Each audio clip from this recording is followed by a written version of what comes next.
Welcome to Outpour, where we talk everything LGBTQ, pop culture, and social justice. The Criminalization of HIV.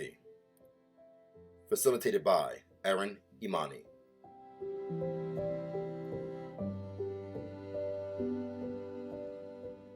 I think that this is something that just doesn't fall on one person unless there's malintent involved. But if, let's say, for example, myself and a person I chose to have sex with had sex, and this person did not disclose, and I still chose to sleep with them without a condom, it is then my responsibility to protect myself first. Because even with people being willing to disclose, they may not always feel comfortable in that particular instance of sex to say, hey, I have HIV, especially if it's a one-night stand. So, as an individual, it is my duty to protect myself from those things. Now, this person, for example, like Daryl Rowe, who was convicted in 2018 of transmitting to 5 people intentionally, he would say shit like, oops, the condom ripped, or oops, I got you. He had intent to infect people. And he had more disclosures with people, more encounters with people that he met from Grindr. So with people like that, that is the intent to infect. I think there's an intent behind it. But if your condom breaks and you didn't disclose, why should you be held accountable? See, for me, in thinking about, you use the words consent, and so it's really hard for me as a therapist that specializes in sexual content to really consider that someone has full consent unless it's informed. And so even if you're engaging with another person and saying, yes, I want to engage with you, I want to have sex with you, I want to be sexual with you, if I don't have the full information by virtue of a disclosure, that could make a difference between whether or not I would actually say yes to this experience. So while I'm not saying that it should be against the law to not disclose, I do think that people are accountable not only to one another to offer the information, but for folks to also ask, right? Because how do you say an authentic, enthusiastic yes if you don't have all of the information that you might need to feel safe? I don't think someone has to disclose their status. You can be at a particular level in your status. It can be completely healthy. What about the individuals in that sense? What about those individuals, who are, I'm at a rate, maybe I'm positive, but I am undetected.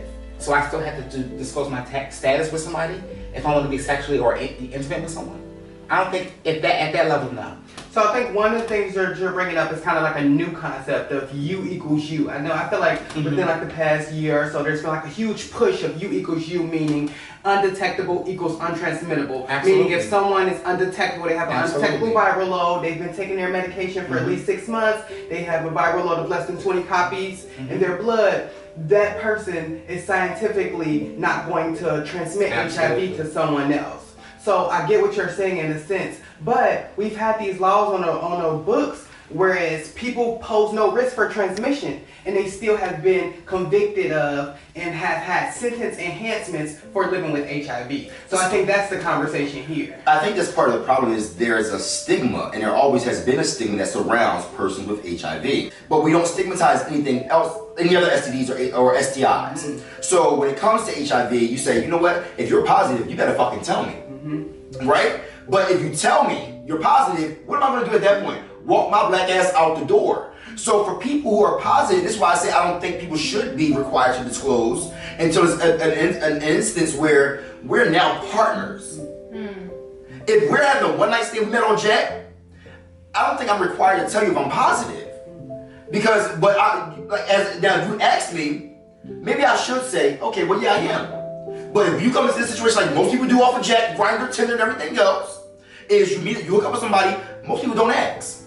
Had these motherfuckers put on their profile raw only. I exist somewhere in the middle, right, that I want everyone to have the opportunity to give an enthusiastic yes. And I also want people to manage their safety even when they're making a disclosure. And so for folks who exist within you equals you as untransmittable, right, then those are folks who, what would the disclosure add?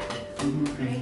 That yes, it adds a layer of trust for something like a committed, ongoing relationship, but if this poses no risk or very minimal risk to a partner, I think that leaves you a little bit more room to disclose at your discretion, because I think that we also forget that these are folks who are being marginalized. So we're asking people to make a very vulnerable disclosure, and yes, it is about maintaining health across our communities, but if I'm not actually posing a medical or health-based risk, really I'm just, in a way, I'm coming out. Right, that when we think about like ableism at large, right, announcing your status, right, is a form of coming out.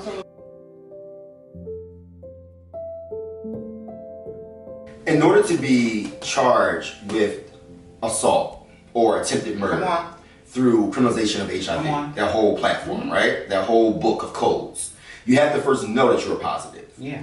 So if you don't know you're positive and you have sex, you can't, be held accountable. But if you know you're positive, and you therefore say to somebody, like Daryl Rose said, I got you. Whoops. I ripped the condom. Like he purposely ripped condoms and then had sex with somebody. Wow. That's the intent.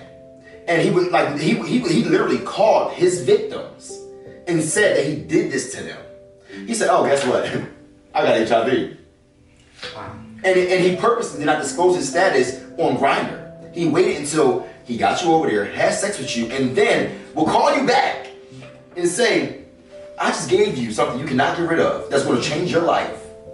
So that's the intent. There are people literally who have done that. See, and I would like to imagine that those are unique circumstances, but I'm sure that there are enough cases that could really be traced and followed and acted upon. But I think for everyday people, I think one, it would be really hard to prove intent. And also on the other side of that same argument, I don't think that ignorance is enough to absolve you of accountability. The criminalization of HIV, in my opinion, is not just a war on racialized folks, it's a war on gender. It's a war on drugs, right? It impacts sex workers, Absolutely. right? That it impacts, as I said before, drug users, right? That this is a larger conversation, trans folks, right? That all of these marginalized individuals are impacted. Yeah. And so even though there's a criminalization of sexual transmission of HIV, right, 14 states still criminalize transmission through needle use.